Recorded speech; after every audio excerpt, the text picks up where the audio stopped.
pretty similar to the other pay-per-views this year. I think it'll be Forbidden Door was an unprecedented success and the biggest debut in AEW pay-per-view history.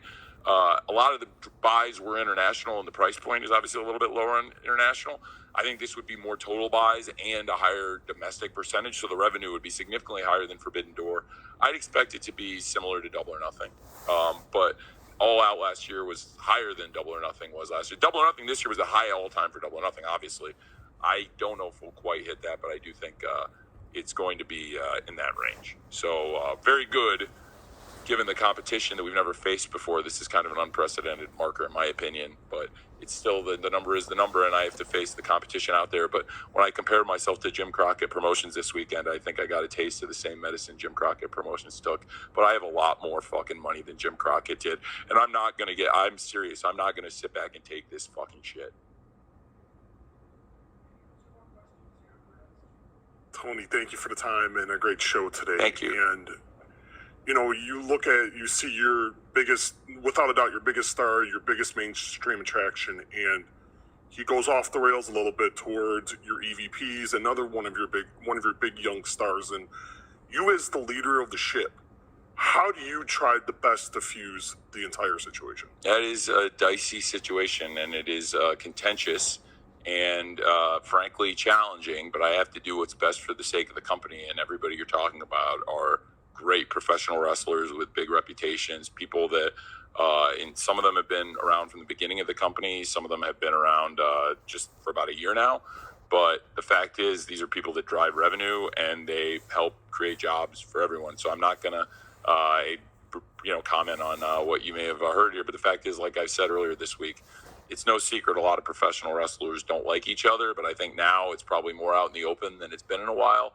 I don't think that's necessarily a bad thing for the pro wrestling business, given what the product that we produce is, and it's wrestling matches, and it involves tension and people wanting to fight, and people know there's a lot of people that want to fight each other around here now, and I don't think that's terrible.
Welcome, everybody, to the Word on Wrestling podcast.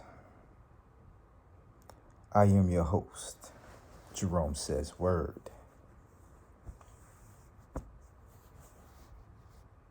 And I don't know how this happened, but we are on episode 3. It probably should be episode 4 of the Word Watch or Word Watch.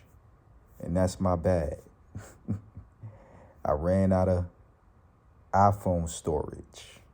Had a lot of screenshots, a lot of pictures, a lot of, video, a lot of apps. At some point, if you're not deleting and you're not backing up, that iPhone storage is going to be full. I got like 17 minutes into yesterday's video. Hopefully you guys were still able to, get something out of the audio for the pod. And through certain mishaps, somehow, this is episode 20 of Word on Wrestling. And I really don't know how we got here. There's a lot going on. We're going to get some more information tonight. That's why I was kind of glad that I held off on immediately coming out with the information, because I know that everybody's that's like bigger in the game, like it's their profession. They've been working overtime since Sunday. Maybe even since Punk came back. And, they trying to get their views, they trying to get their revenue, they trying to get their subscribers. So every little piece of information that came out about from the moment Punk came back or even before Punk left to now. And I just want to get everything out in one sitting. And yeah, man, all Expulsion's wrestling.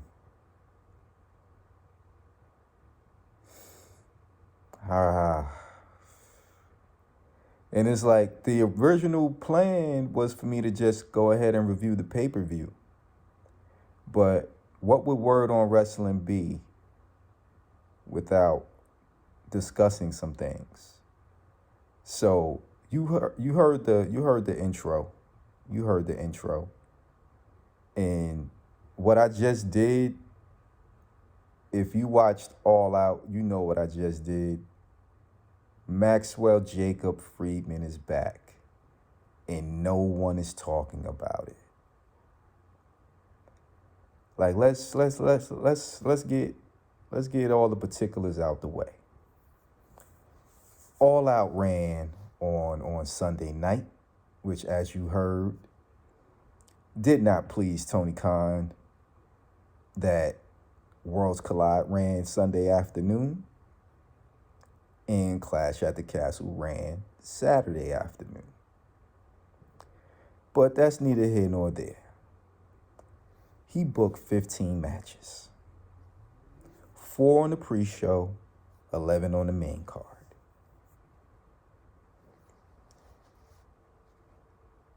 And then he had an additional match at the end of the night. And in between that, there was some promo cutting being done.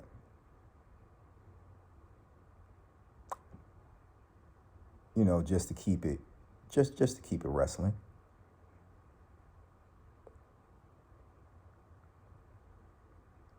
Okay. I'm not sure of the order because some of these matches I did not watch. Not because I didn't want to watch them, but because your boy was fatigued by the time All Out came about.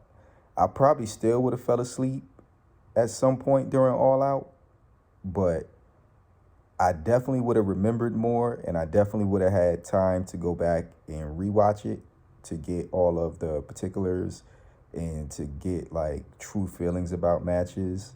So I really don't have much opinions about a lot of the matches, but I can definitely for sure tell you about the ones that I did watch. And really only one of them stuck out for me, which, I figured that 52 and Our Glory would do their thing, but I was not expecting what I got out of the Acclaimed. So, that was the match of the night. But, let's run through the particulars. Not sure what the order was. I did have an order written down, but when I went for my pockets, my paper is probably somewhere over on my table. But yeah, we had Sammy and Tay. They retained the Triple I Mixed Tag Team Championships over Ortiz and Ruby Soho. Ruby Soho got dropped on her head. I didn't see the full match. I tried to go back and watch 0 Hour late last night, but I did see that one clip. Now, the part of the match I did see Ortiz run Sammy over, which is like a trope in AEW.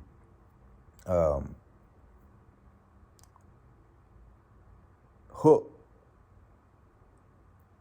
beat what, Angelo Parker, whatever, made him tap out or pass out in the Red Room or something like that. And then his man's Matt Maynard, Mustard, whatever, the 2.0 dudes. If you ever rise 2.0, that's the best way I can let you know who those two guys are. Like, they had their moments. They're pretty funny guys. You know. You want to taste? You want to taste? They probably would have worked out pretty good in Tony D'Angelo's family, honestly, all things considered. But yeah, so my man's Action Bronson, who Ghostface was ready to, know what I mean? So, I mean, he came out, I guess, to make the save, and he's training now, I believe. And I guess he's going to be Hook's partner for a match against, 2.0. All right, whatever. Pac beat Kip Sabian. And, I've seen it going around. I'm not sure who was the first person to say it, but they were talking about how Kip spent like 8 months or maybe even longer with his head inside of a box, only to come back and lose on a pre-show. I guess the best part of this, I mean, I didn't, like I said, I didn't see the match. This match was going on while I was in the grocery store getting some groceries, and some snacks so I could have for when the main card started.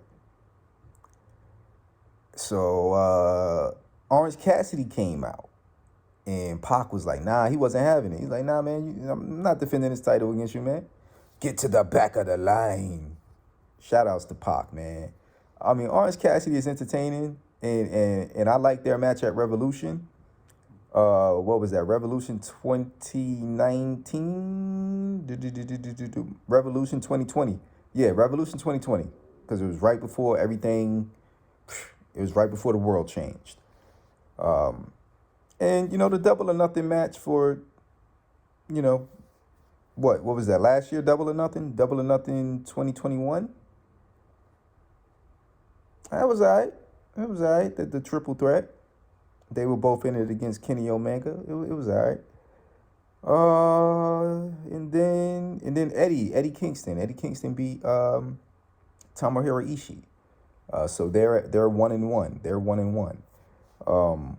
There's supposed to be a Forbidden Door event in Japan. I'm not sure if they're doing it this year or not, or if they're just gonna take it to Japan next year. But I was pretty sure that was what the agreement was, even though they did. I mean, they probably would have announced it like that if that was the agreement. Have Forbidden Door 1 in Chicago and have Forbidden Door 2 at the Tokyo Dome. And I guess at some point they'll have part 3. But again, it was on the pre-show, because Eddie Kingston was supposed to face Sammy Guevara, but obviously certain things happened. And, Eddie pie face or punch Sammy Guevara, depending on who you get the information from. He also, at some point during All Out or before All Out, like sometime that weekend, he went on Busted Open, which they posted it. I'm not sure what they all included in that, but an article came out. So I guess whoever was listening, they heard it and they put the article out. Like whoever in wrestling media is in charge of getting quotes from podcasts, or like specifically a podcast like Busted Open Radio, which is on Sirius XM Radio. So he talking about who he don't like. He don't like CM Punk. He don't like Claudio Castagnoli. He don't like, who was the other? He don't like Chris Jericho. He don't like Bryan Danielson. All right. Kind of wild that you would pick a time like this to say that, or kind of wild that they would actually put this information out there. But, and I don't know what's going on with the neighbors, but the baby crying. Maybe they found out the AEW news. Let's see, what we looking at? We at I got about an hour, but I should be done way before that.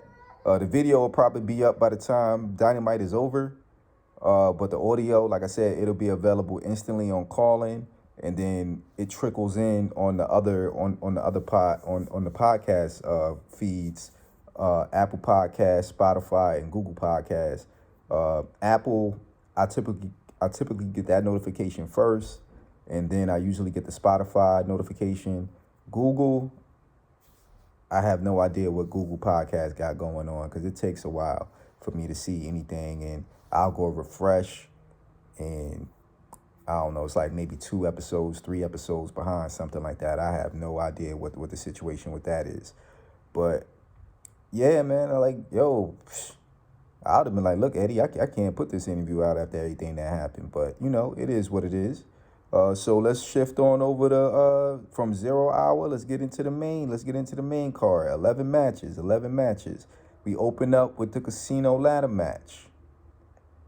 Everybody enters. We waiting on the Joker. All these dudes dressed up pull up. The one dude goes up, gets the chip. People start unmasking. We got Gun Club. We got W. Morrissey. We got Lee Moriarty. We got Ethan Page. What is going on? Who is the Joker?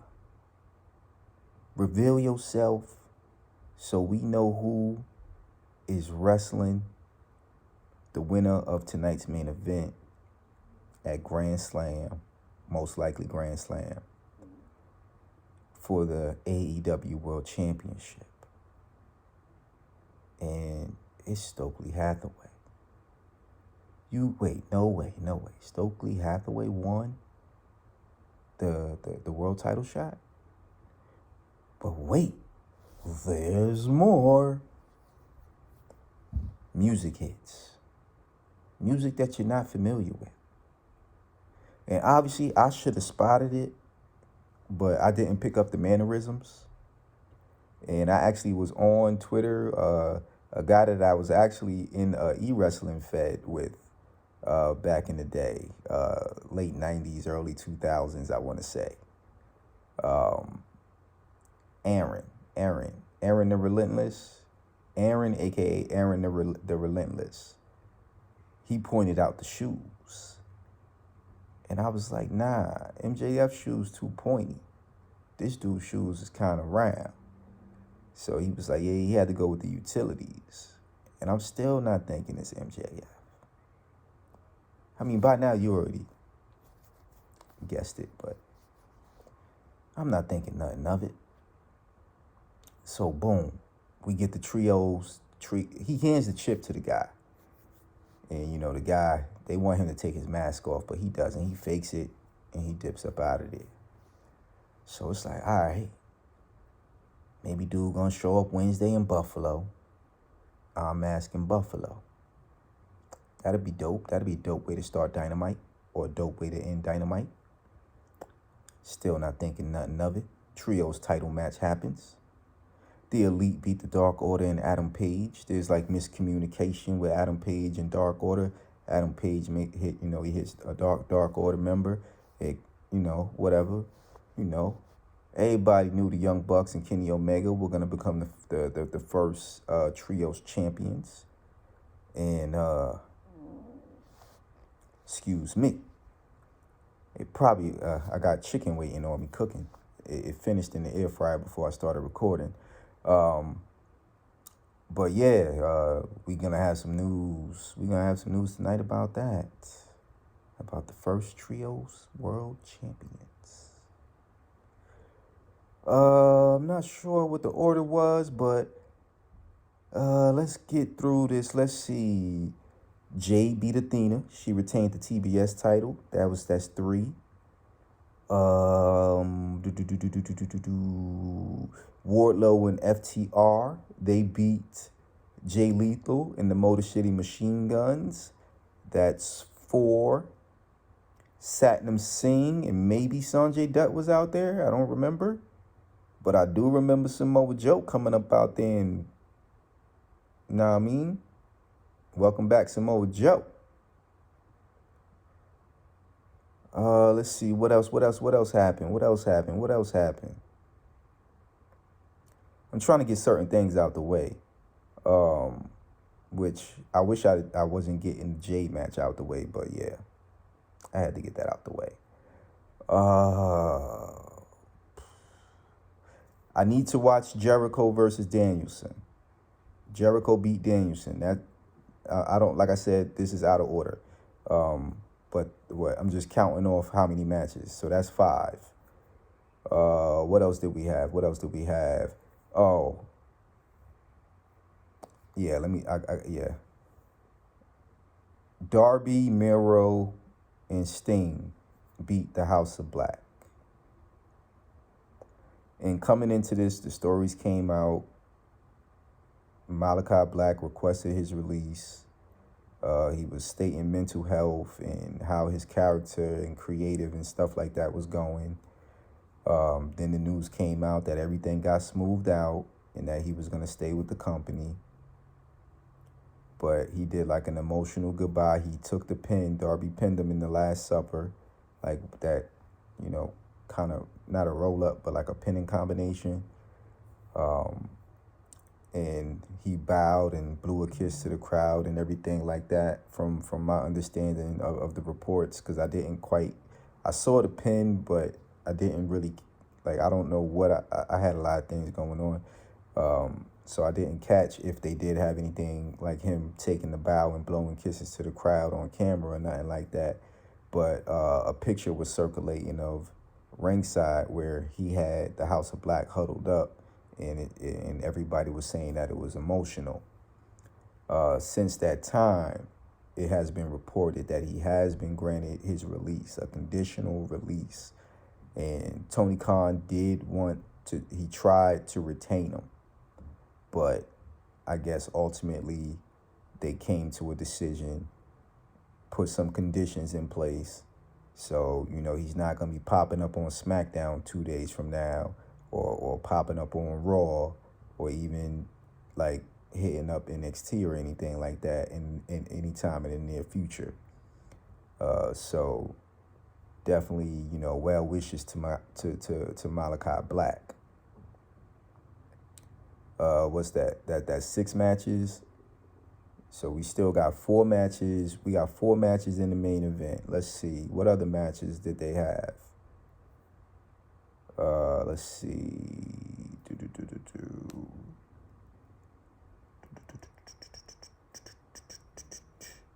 Oh, I could talk about these because these is real quick.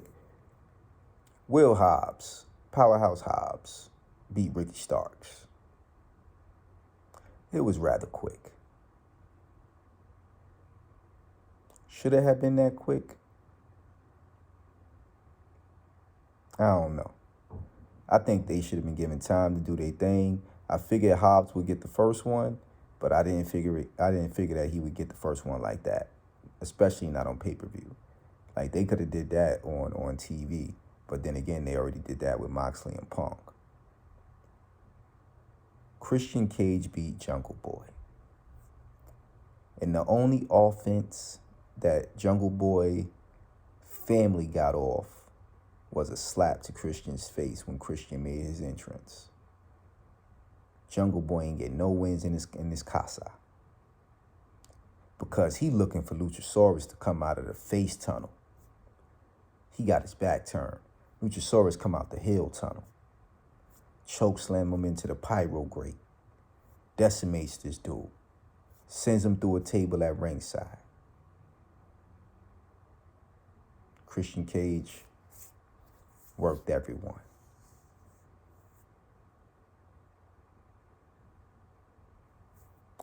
Women's interim world championship, 4-way. Man, I really gotta go get this chicken. I gotta speed up, I guess. Tony Storm is your new women's champ, interim. But ain't no telling what's gonna go on with that story. We gonna get into it. Not sure how much we're gonna get into, because like I said, I want to be in and out. I want 8 o'clock to hit, and I want to be watching Dynamite. Not necessarily for the fallout or nothing like that, but there's 3 good matches that were announced, and then there's some people that are gonna be speaking. And then of course the announcement, but we gonna get to it. But yeah, she pinned Jamie Hayter. Britt Baker was also in the match. Britt Baker did break up a pin that Hayter had on somebody, so I thought they was gonna come to blows, but I don't really remember them coming to blows. But yeah, Tony Storm pins Jamie Hayter. Britt Baker was in the match. Hikaru Shida was in the match.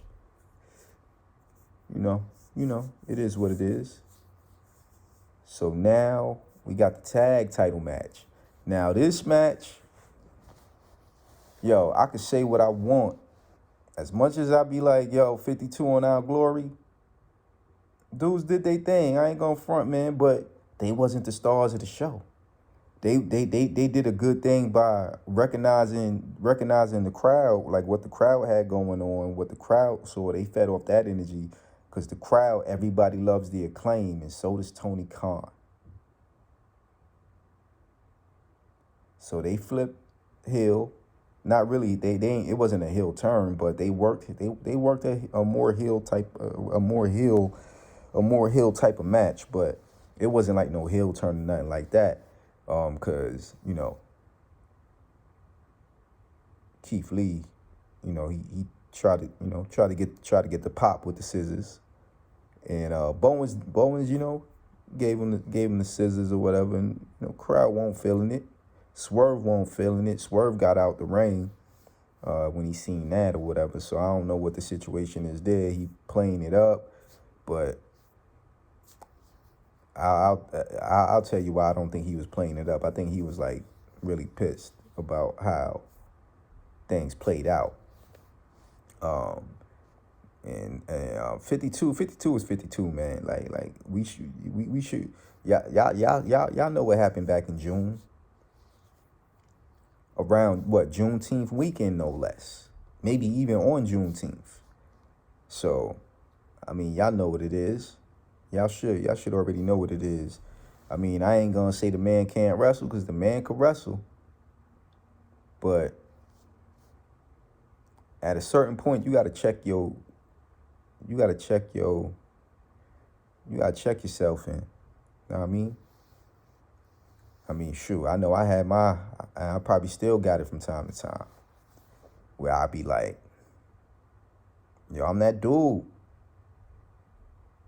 Like,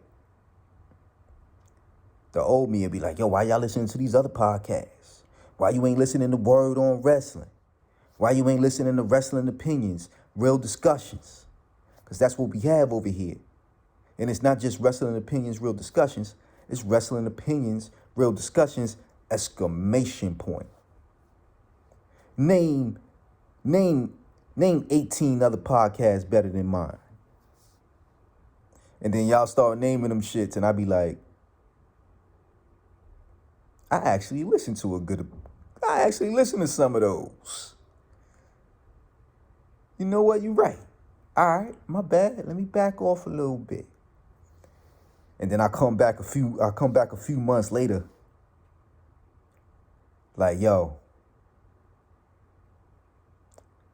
my podcast should be the first podcast that pop up when y'all open y'all app. I don't know what Apple, Spotify, and Google doing. Shrug 3 times. And now we get to the main event. But it's not the main event. It's really the co-main event. Or is it even a co-main event? Because the main event is the main event. Some people say there can't be a co-main event. There could be other big matches, other important matches, but there's only one main event, no matter how you build the other matches. So was this really a main event? CM Punk won the belt back. He beat Jon Moxley. There's really nothing else to report on that. But your boy, he took the mask off,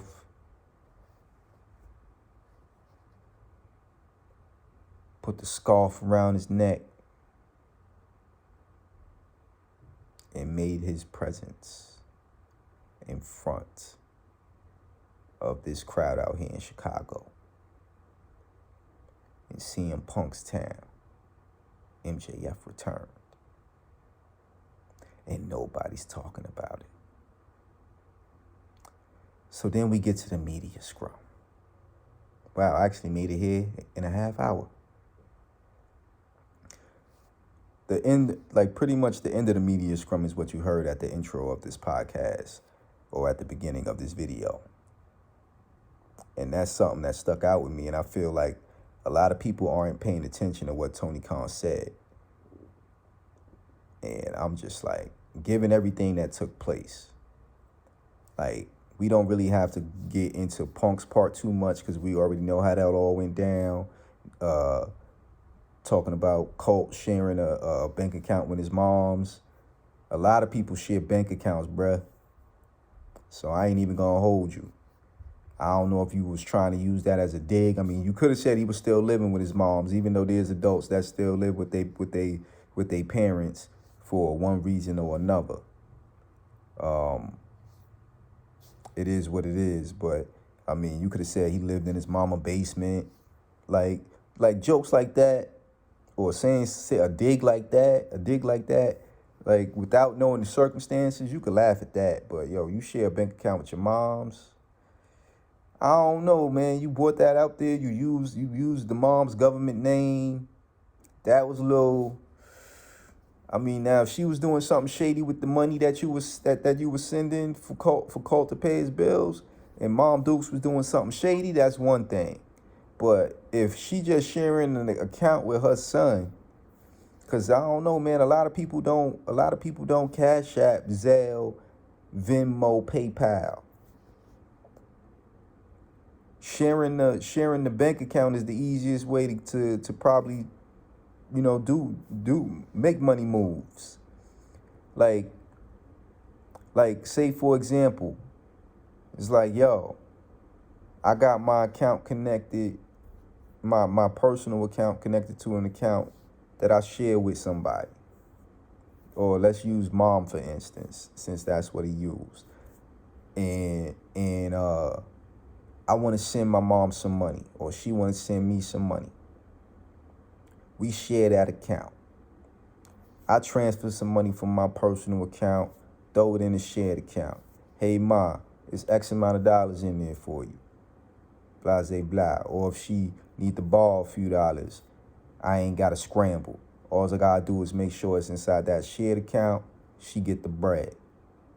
If I need some couple of dollars, she do the same thing. So I don't know what the context of you share a bank account with your mom was. And FYI, I do not share a bank account with my mom, but I know plenty of people that do.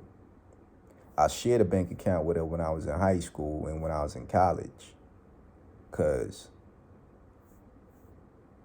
I'm working work study. When I first went to school, I ended up leaving. Things wasn't working out. I wasn't focused. I wasn't putting in that work that freshman year. So they told me I had to go. I come back, I think it was 98, 99 was when I was first there.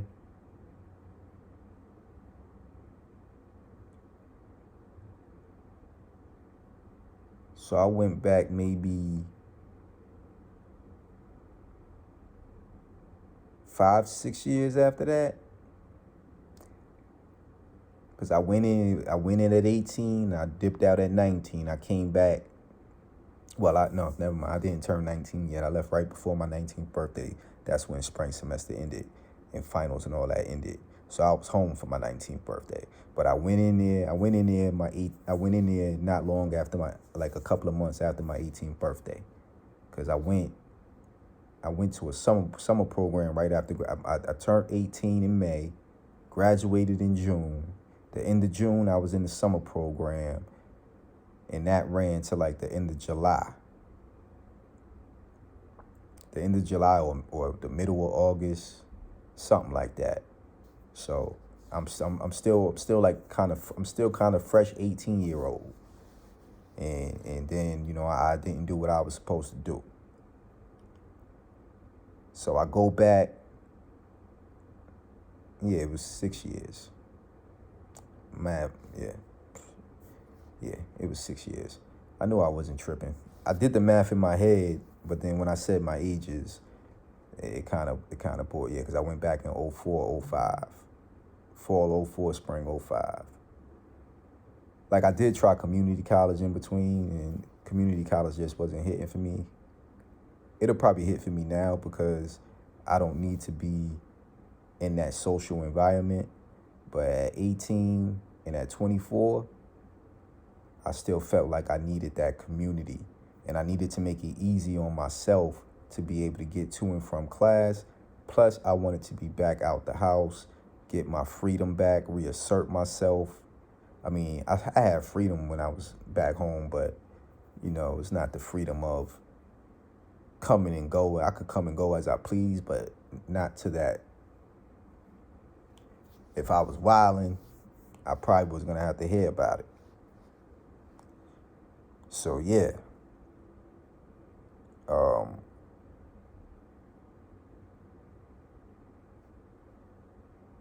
When I needed money, because I was working part-time when I went back. That first time out, freshman year, I was working work study. And then the second, when I went back, it wasn't no work study, so I had to go find me a part-time job or a full-time job, just as long as I was still able to get my classes done. Because that was my primary focus. So yeah, man, I don't know what Punk was talking about there. He was just going off on everybody, man. We all heard it. I'm pretty sure that, because that's pretty much the majority of what everybody heard. So then from there, the tag champs come through. 52 and Our Glory fall through. They not really feeling the stuff that people were saying about Acclaimed, about calling the audible and putting the titles on Acclaimed. Now, I agree with them. Yeah, you don't call an audible there because the build wasn't there. The build was not there for a title change. So, but the build was there, like, as far as them being inside the match, it was like, yo, this is your opportunity to show us that you could potentially be the tag team champions in AEW. Like, you the brainchild of Tony Khan. Now, Max Caster has his own, like, he came in with his rapping ability or whatever like that. So, and then Tony Khan just was like, yo, I wanna have that on the show when you guys come, for your entrance. And I feel like you guys will be a good fit together. And I always wanted to have a tag team called The Acclaimed. So, they starting to rock, man. Like, I don't know what it was. I don't know if Billy Gunn got anything to do with it. Because I think they seem to be getting better under the two. And, I mean, they can go in the ring. I mean, the Gun Club kind of could go in the ring too. But, you know what I'm saying? I think Acclaimed they just feel more, despite the controversies that Max, had earlier, and like all the BS that Bowens had to put up with some of the fans being homophobic. But we not gonna venture into those topics today, because I just want to commend those four brothers. No matter how I feel about how you feel about a list, and any other comments that were made in regards to how certain opinions that the four of them have, in particular in particular like Caster, in regards to, you know what I'm saying, in regards to his biracialness. I mean, I listened to his song on the mixtape, which I'll get into that, but I see Caster in a different light after listening to his song on the AEW mixtape that's never been really promoted. And it's supposed to be for a good cause too, because it's like for the Bootsy Collins, like that his family's foundation. Because there's a track in there where Miss Collins, her first name just left me. I didn't understand why it was placed where it was placed, but I guess it was there because if you put it at the end, people probably would stop listening to the CD or stop listening to the stream once all the songs was done. So I guess, I mean, people probably would still skip it, but if you just put it on and pay it no mind, like her message comes on at some like at some point. But yeah, man, so wow, I talked about the main event before I talked about the tag match. Okay, well, all right, told y'all I wasn't gonna be in order. Oh man, but yeah, man, like Tony Khan already setting it up for Grand Slam. And Keith Lee and Swerve is like, yo, hold up. They don't deserve a shot. They just lost. They got to go to the back of the line. Well, dog, in 3 weeks, Acclaim can get back to that. I mean, come on, dog. It ain't that difficult. FTR is busy. The Bucks is busy. I think they was 1 and 2. At the time, Acclaim was number 3. Uno and 10 are both hurt. I think one is like legit hurt, and then one was like fake hurt. So Hangman. So I hate calling him Hangman. So Adam Page can be the third in that match, and you know the two dudes that he's closest to in Dark Order, at least from what I've seen visually, is Alex Reynolds and John Silver. So yeah. So they bounce. Like Swerve was really on one. Like he won't feeling it at all. He was cutting Tony off. The only thing he ain't say was Tony cut the shit. I kind of was like just now thought about it. Like that's the levels, not playful. It didn't feel playful. It didn't feel like he was trying to be a character at that point. And Keith Lee, he was saying, he don't care about social media and stuff like that. And I feel him. Some people don't rock with social media. And he was like, yeah. And then Swerve was like, yeah, I show them all the bullshit that y'all be saying. And it's just like, yo, really, my guy? I like the match.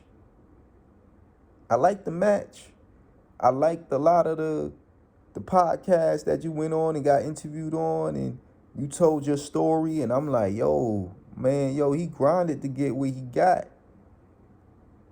But I guess he felt like he on a certain level now where it's just like, all right, I'm here now.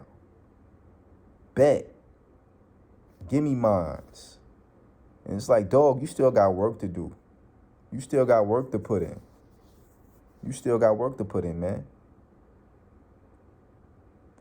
Now, I imagine you'll probably be higher on the list if they put you on the list next year. But you gotta wait. Talking about you and Keith Lee should be on some buses. I mean, y'all are the tag team champions, so from that regard, yeah. But dog, y'all ain't beat nobody. Acclaim was on y'all ass last night. Who else y'all beat? Y'all, you beat Starks and Hobbs. Starks and Hobbs ain't getting the shine that they should be getting. They not getting the shine that they should be getting. And they felt more like a faction than a tag team. Keep it 100. Keep it 100 with you. That didn't even sound right. I don't even know why Athena said that shit. Oh man, but yeah, man, let's get it, man. We had seven. It's almost 7:30. So I mean, I ain't got much longer to go. Cause all right, boom, Tony Storm. I felt the shift. Everybody say she ran away from WWE because she got hit in the face with a pie. But if I recall, she also hit Charlotte in the face with a pie. She had a dope match against Charlotte for the title. You just didn't win it. But for whatever reason, I mean, did nobody said anything else about it? WWE surprisingly was they ain't talk about you like how they talked about Sasha and Naomi. So that just tells me how much more that they cared about Sasha and Naomi. And I'm gonna just leave it at that. You know what I'm saying? Cause the Tony Storm was kind of quiet as to like, yo, oh word, you just gonna fly home? You ain't gonna come? All right. Oh word, that's what you want to leave? All right, all right, all right, all right. Just keep it down, and 90 days or whatever. If you want to go down there, you want to go hang out with Tony Khan and do your Tony with Tony Storm, Tony Khan, and Tony Schiavone. But it kind of don't work because the two God Tonys have wives. Anyway, but yeah, man, she said Thunder Rosa said she hurt. So when Thunder Rosa says she not hurt, I'ma beat her ass. She trying to be female Moxley, woman Moxley. Excuse me, woman Moxley. You know what I'm saying? Like, she don't like being in, because that was like one of the questions that was asked about her. Like, yeah, we just had an interim champion and he ain't like the I word. How do you feel about it? And then somebody asked her about Thunderstorm, and she was like, yeah, I didn't come here to make friends, whatever. I mean, we cool. I'll, salute you or whatever, but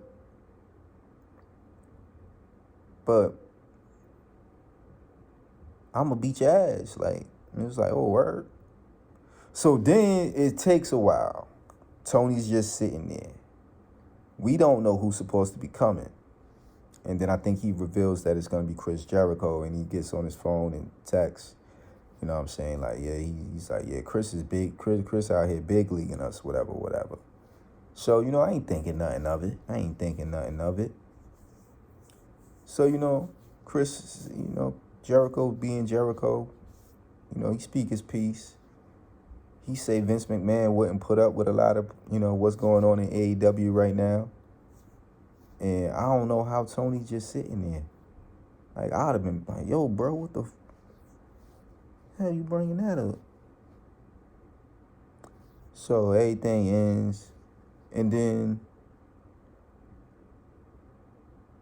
Jericho, which I don't appreciate you guys using the George W. Bush 9/11 picture for this as a meme. That don't really, it ain't hitting the way y'all think it's hitting. But Jericho tells Tony, like, yeah, man, I think so, when you done, yeah. And Jericho walks off. Apparently there's footage that during the tag champs, when Swerve and Lee were there, there's an angle and apparently a security guard rushes out the room or whatever. But obviously, if you're looking at it on the YouTube feed, it's focused in on whoever's at the table. So, yeah, Tony Khan says what he says. Like I said, a lot of people like they did the clip, I think, like when he was pissed off, like saying like about the competition, and he was the third show that ran that weekend, when like Labor Day weekend supposed to be the only show, the one show, whatever. And then he says what he says towards the end Like it was like at the an hour and 24 minutes and some change in, and the scrum on AEW's YouTube channel goes for an hour, 28 minutes and 12 seconds. So I stopped it at an hour, 24 minutes and 45 seconds. And then we get the news, man. Then we get the news. All right, 7:30. I'm almost done. We get the news, man. Super kick party and bullshit. Kenny Omega and the Bucks, cause Punk said, "Yo, if you got a problem with me, come find me. I'ma be out here. I'm out here in these Chi-Town streets, or more specifically inside this arena." So yeah, they pulled up. They pulled up, surprisingly. No Adam Page. Adam Page had already dipped. Running from the grind, Adam Page. You running from the grind. You ain't gonna help your boys out. You left, but y'all was in the same match. Y'all was in the same match, dog. Like, I don't know, if you had a family emergency, I get it. Gotta get home, can't leave the wife, can't leave the wife or the girlfriend or the baby mama. I don't want to disrespect you. I'm guessing she your wife. Even though a girlfriend or a baby mama wouldn't be disrespectful, like whatever. But yeah, if I believe they said he married, so I think that's his wife. Yeah, so I mean, you want to help relieve her of baby duties and stuff like that. So it's like, yo, fam. As soon as this match done, I'm on the plane, and I'm get on my horse, and I'm going. Gotta get back to the wife and kids. You know what I'm saying? But dog, you left your mans. You know your mans can't fight, dog. If you know your mans can't fight, you don't leave the spot where the ops is, dog. If I'm in the club with my mans and them, if it's a dude in my crew that don't fight, because I wouldn't be in a crew with a dude that can't fight that's gonna try to start a fight. So maybe that's the difference. Because if I got somebody, shoot, anybody I've been with, they rolled for me, even if I determined that they couldn't fight. Because maybe I fought them. Or I seen them in a fight. Dude, shoot the fair one, man. Shoot the fair one. And your mans, you kind of stop it before things get crazy. And then if, the opposition wanna escalate things, then you jump in. But pretty much what we used to do, it's like, yo, as long as y'all keep it one-on-one and my man's ain't getting his ass whooped badly, like if you catch him, you catch him. He catch you, he catch you. Now, if things start going sideways, I ain't gonna let my man get beat to death. I'm gonna go and get my man's up out of there. Or I'm gonna step in and take his place on the fair, on the fair one. But if y'all trying to play a numbers game, we could play a numbers game. And that's what they tried to do. So why you think, come on, man. And then people getting the rabies and this, and fam, man, yo. If Ace had to bite dude, Ace had a reason to bite dude. Like, come on, man. If Ace had the reason enough to throw a chair, yeah. I tripped the dude. I tripped one of my classmates over a chair. They was passing my glasses around the classroom, dog. And they thought I was going to stand for that. I was going all around the class trying to find out who had them joints. And then one dude tried to buck up. Me and him fighting at the desk. You know what I'm saying? Neither one of us really getting an advantage. I look down, I see the chair pulled out from the desk. Bet. Boom. I got my glasses back.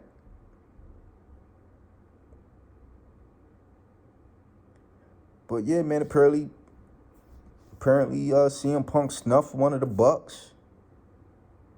The other Buck got a chair upside his head and was, he would have lost a last man standing match. Kenny Omega getting his head pulled, get bit.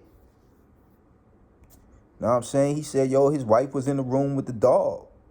His wife was in the room with Larry, watching CM Punk dog. He said he was fearing for his wife's safety. Man's lost shit. He lost shit. And then apparently they said other people was also involved. They most of what they saying is that they was trying to break it up. Christopher Daniels, Brandon Cutler, Michael Nakazawa, Pat Buck. I'm blanking if I think that might be everybody. Along with Ace Steel, CM Punk, Kenny Omega, and then Matt and Nick Jackson. So it's like, apparently Omega, both the Bucks, well, all three Bucks, but Matt Jackson, Nick Jackson, Pat Buck, Michael Nakazawa, and Brandon Cutler, and Christopher Daniels all got suspended. And then apparently CM Punk and Ace Steel are suspended and or getting fired. Now they saying CM Punk got injured during the fight. Reports have since surfaced that is not true. I think it was his bicep, if I'm not mistaken, is the area that everybody's saying where he got injured. He got injured apparently on a dive inside the match. He did a dive at some point in the match against Moxley. And I don't know, maybe he tore his bicep. Something happened with his bicep. I wasn't really paying it no mind because I was looking at what he was drinking and eating. At the scrum, he was eating like a muffin, drinking like seltzer water or whatever it was. I'm surprised it wasn't Pepsi. But I mean, it wasn't. I don't think it was White Claw or nothing like that. But he did leave. He did leave Tony Khan with a couple of cans because Tony Khan asked could he get one or something. I think he left him with like 2 or 3. And then he gathers up like his stuff for the most part and dipped out. But yeah, man, like, so that's the word, man. And apparently CM Punk met with Tony Khan yesterday. And then I guess they said something about them having a Zoom meeting today. I don't know if it was Punk and Khan or if it was like whoever's in charge besides Khan in AEW. I guess apparently had a Zoom meeting today. So apparently Punk needs to have surgery. And people were saying that police was involved and it's a legal matter and all this, that, and the third. The police came out and made a statement and said, we don't have any police reports and we don't have anything saying that our assistance was required for an alleged altercation that happened backstage inside the arena at the All Out event, AEW All Out.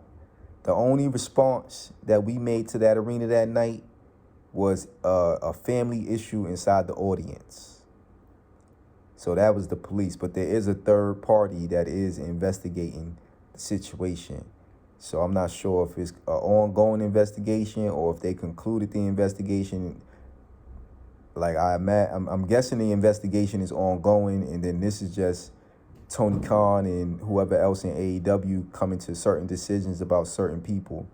Like, so I don't know what everybody's involvement was outside of the 5, outside of, Omega, the Bucks, Ace Steel, and CM Punk, as far as the information that hit the internet. But yeah, man, that's what I meant to say during the Thunder Rosa part with Tony Storm saying what she said. Apparently now Thunder Rosa has requested her release as well. So Tony might not be interim for much longer. But I just want to focus on the wrestling, hopefully tonight, besides getting more information in regards to what's going down. Let's see, what's supposed to even happen tonight? I don't even know if I'm gonna make it to the mixtape review. I guess I'll save that for. I might have to save that for the next episode, and hopefully that'll just be centered around whatever happens tonight between 8 p.m. and 10 p.m. We got Daniel Garcia in his hometown wrestling for the ROH Per title against ROH Per champion Wheeler Yuta. And interestingly enough, after the ROH Death Before Dishonor pay-per-view, Daniel Garcia, he pulled up to the scrum and said his piece when Tony Khan was sitting up there with Claudio Castagnoli and Wheeler Yuta. And, you know what I'm saying? He said his piece, and then he bounced. We didn't hear nothing about no fisticuffs. So, yeah, my man coming off the fourth rope tonight, he got to. I feel like he got to. He got to put on for West Side Gun and them. He got to put on for Blade and for Butcher Blade and Bunny. He got to put on for Scott Norwood, man. He got to put on for Josh Allen and Stephon Diggs. You got to do it. You got to put on for the Sabres. Got to put on for the Buffalo Mets, my G. You a wrestler.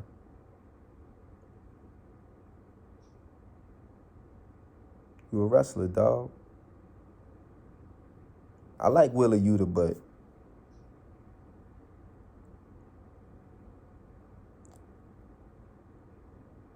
Daniel Garcia, ROH Per champion, has a nice ring to it.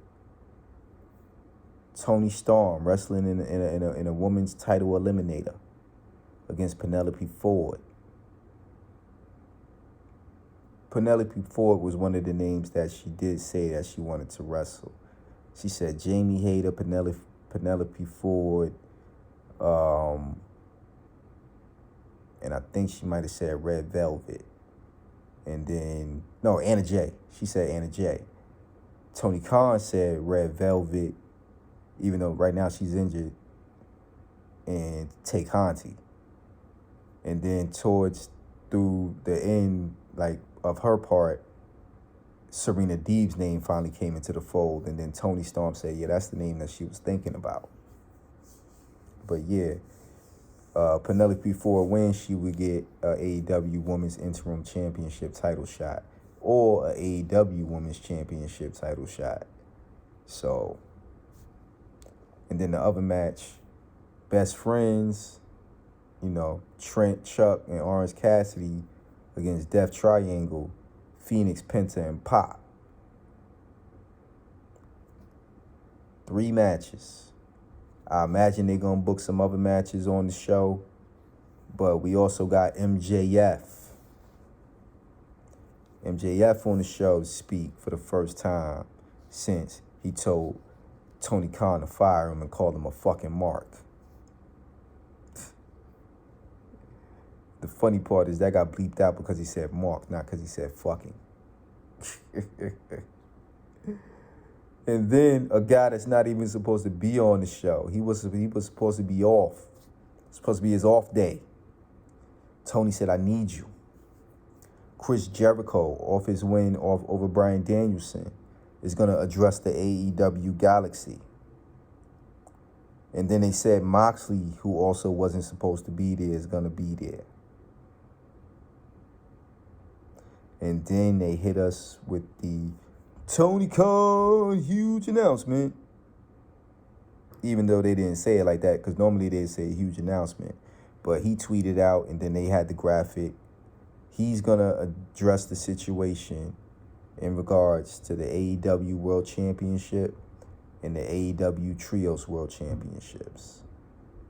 This is supposed to be a big night for Daniel Garcia, wrestling in front of his hometown, wrestling in front of West Side Gun. Boom, boom, boom, boom, boom, boom, boom, boom, boom.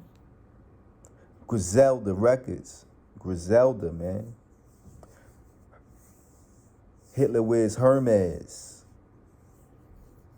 The Fly Guy. And they better give him some recognition tonight, giving all these other rappers recognition. I mean, I don't want to say nothing bad about Lil Scrappy. I seen he could go. But, dog, you done had Lil Scrappy. I don't think Uzi was on camera, but you had Lil Scrappy. You had Jermaine Dupri. You had Kevin Gates. You had Lil Uzi Vert. You got Action Bronson about to be in a match. Like, bruh. Why not let them do the mixtape? Which the mixtape, it's a couple of joints on there. I listened to it on the strength of Oh My God Graham from Public Enemy's podcast. He got some bars off, but I wasn't feeling that Powerhouse track. The beat or the other, whoever else was on the joint. Like, you know, he came on, he got his bars off. I think if he was on a better beat, it would have came across better though.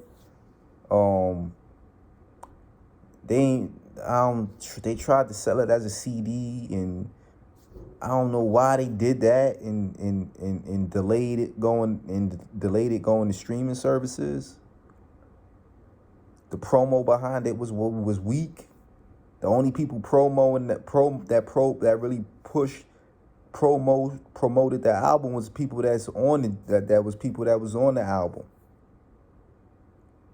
Definitely the three standouts. I mean, it's some other standouts, but I'm not familiar with the name, because whoever sang Anthony Bowen's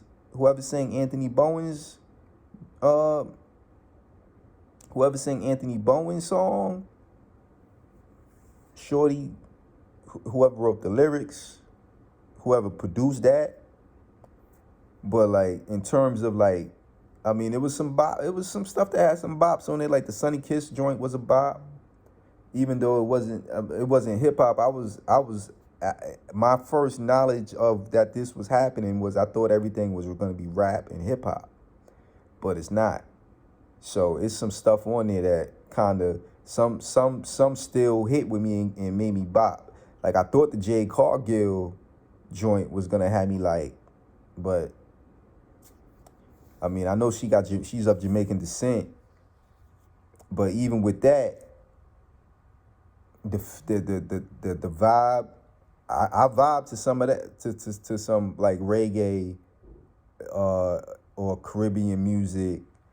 Like I still vibe to some of it, but I wasn't vibing to her joint. Like I don't know what it was, whoever did hers. And then the Kerry Hogan joint, I feel like they needed a woman rapper, or a woman that raps. Cause I think I only heard, I think there's a woman that raps on the Brandy joint, the Brandy Rose joint. That joint, aight. Max Caster, I feel you, my dude. I feel you. Like, I thought he was gonna be coming trying to spit some bars. I mean, he got some bars off, but his song ain't the type of song that I thought. I thought it was gonna be kind of like how he come out, the Acclaim, yo, listen. Like, I thought it was gonna be one of those. Man, surprised me. He surprised me. Hopefully he gets to spit some bars tonight. I know he was, I don't know if he put up the joint of him, it was like a gift, not of him, it was like the gift for the black, I think it was a black woman. I think it's a black woman, and she has the book, and you see her, she kind of smiles and looks down at the book, and writes inside the book. He put that gift up. But yeah, man, it's like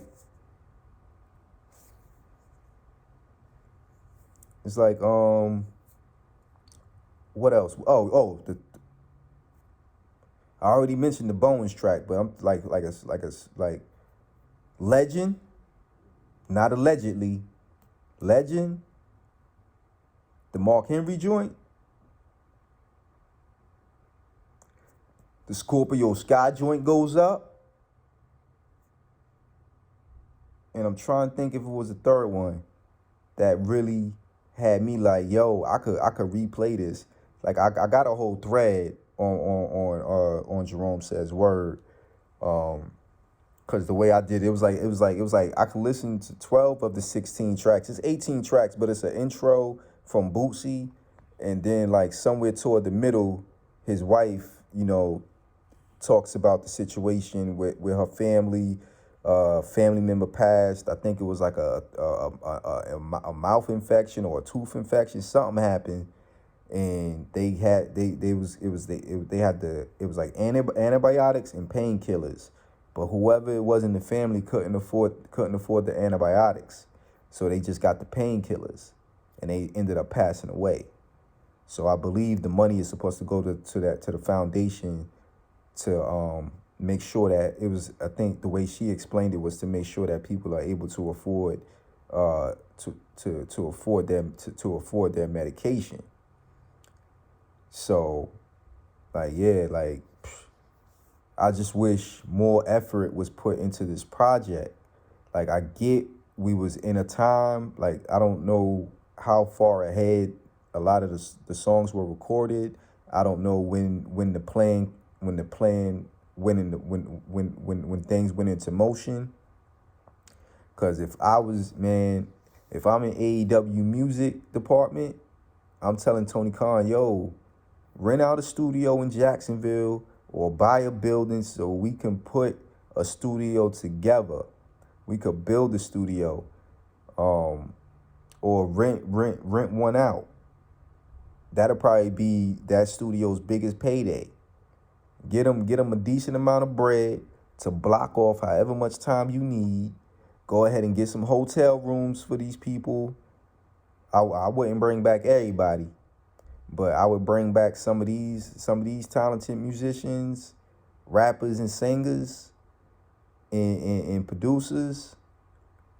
Some of y'all might get a big head. I pause, cause y'all think I'm talking about y'all. But if I already said what I said about the tracks that I liked, you don't really want me to talk about the tracks that I thought was trash. You can find that on my Twitter, cause I kind of needed to say what I had to say and keep it moving. Oh, Top Flight, that joint cool. That joint move. Knowledge joint is cool. You see Process of Elimination, right? Lee Moriarty's joint was cool. Ricky Starks' joint had a dope hook. After the hook kind of lost me. The Anthony Ogogo joint is cool. I was kind of surprised by that. I thought a British rapper was gonna handle that. But I think the rapper, I think he's American.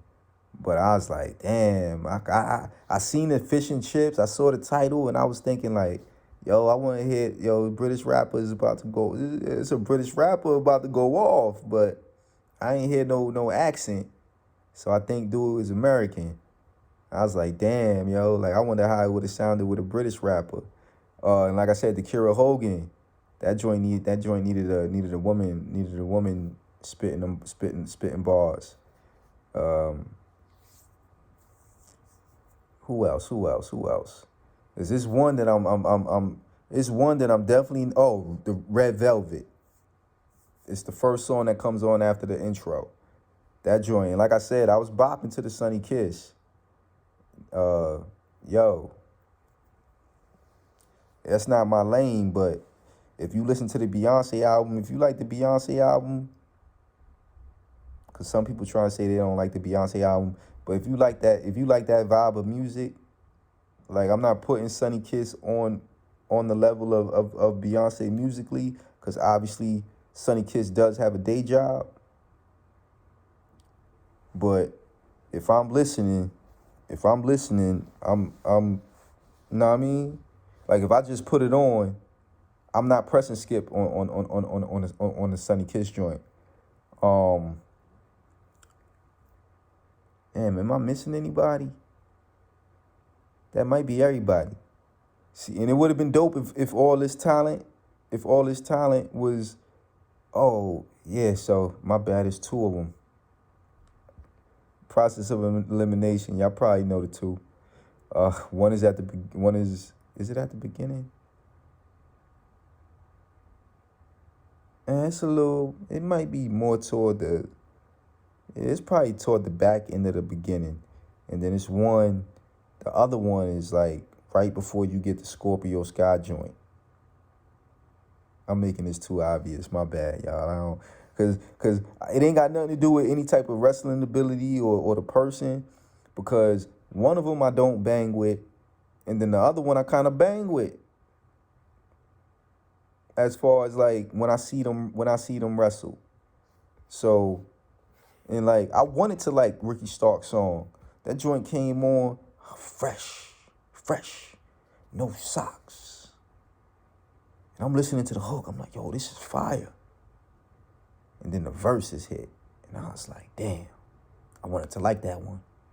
Because the Jay Lethal joint, Victory. No matter how I feel about Jay Lethal, whoever rapped Victory, yeah, that was cool. Like, I need to hear more songs that's titled Victory, though. Because, I mean, like, right now I got it at number 2, and I'm like, y'all already know what number 1 is. Y'all know the one. That's miles ahead of what this is. But for what it was, it's the second best Victory song I ever heard in my life. But yeah, the outside of Graham on Powerhouse joint, and then it's the other 2 joints, and then obviously the J joint, because like the J joint fall in the same category as the Sunny joint, except the Sunny joint had me bopping my head. The J joint, like I said, I rocks with Caribbean music. Like, it's not something that I play on the everyday, but when I hear it, if it's good, I'm going to get that old classic New York head nod, that Brooklyn head nod, you know what I mean? I might do a nice little 2-step, or if shorty give me consent and she back it up on me and I catch her rhythms, I'm kind of going to hope that she give me consent to do some more. But that's enough of that. Let me relax. Speaking of women, I think I didn't get a chance to read the article or listen to the pod, but they asked Willow, I think, about being a baddie. And I'm like, yo, that could work. As long as, the baddies turn face. And I think all of them could pull it off. But they also going to have to give Willow an all-elite contract. They're going to have to give my girl Layla an all-elite contract. And then they got to give Kira an all-elite contract. Like, you got to. You got to do that. Make that happen. But Willow as a heel, that would be interesting to see too. All right, that's enough out of me. I'm gonna go ahead and get Dynamite queued up. I'm gonna eat this chicken. Go ahead and like, subscribe, and share. This pop up on your social on your podcast app of choice. Hopefully you like what you heard. Go ahead and give us a high rating, thumbs up, 5 stars. So go ahead and subscribe. That way you can get it in your feed every time. Once it's uploaded, you can have it right there for you. And you ain't gotta listen right away. Listen at your leisure. This is Jerome Says Word. And this has been Word is All Elite. Episode 20 of Word on Wrestling. Wow, we actually made it to 20 episodes. And episode 3 of Word Watch. And I'm out. Peace. Hey,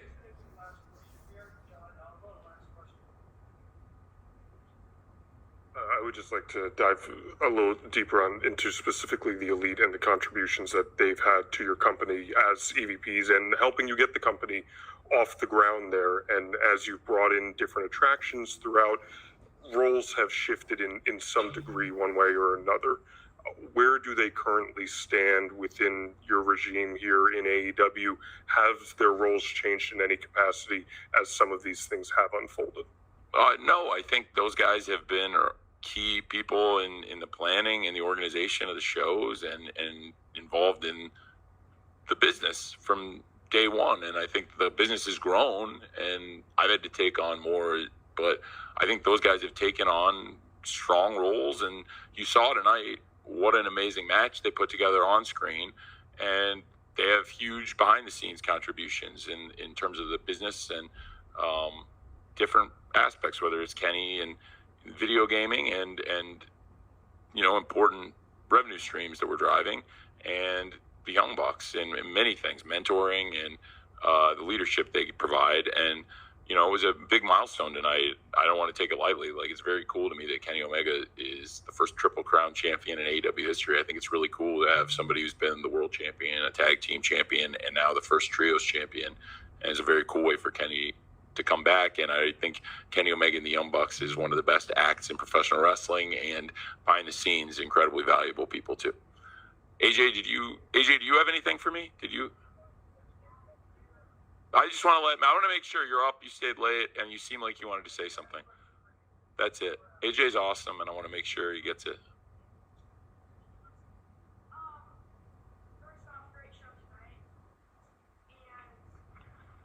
Thank you, Leva.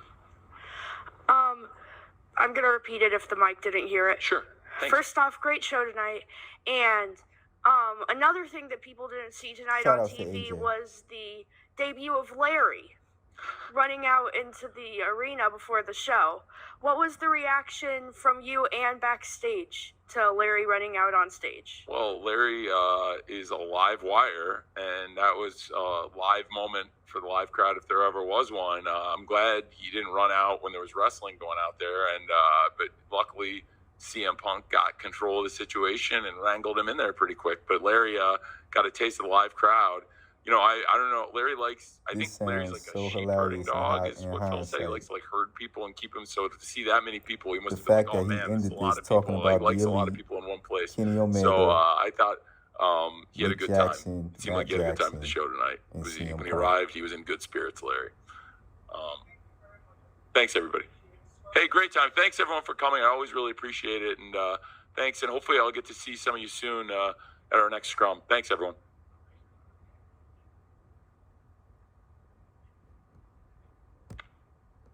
Word out.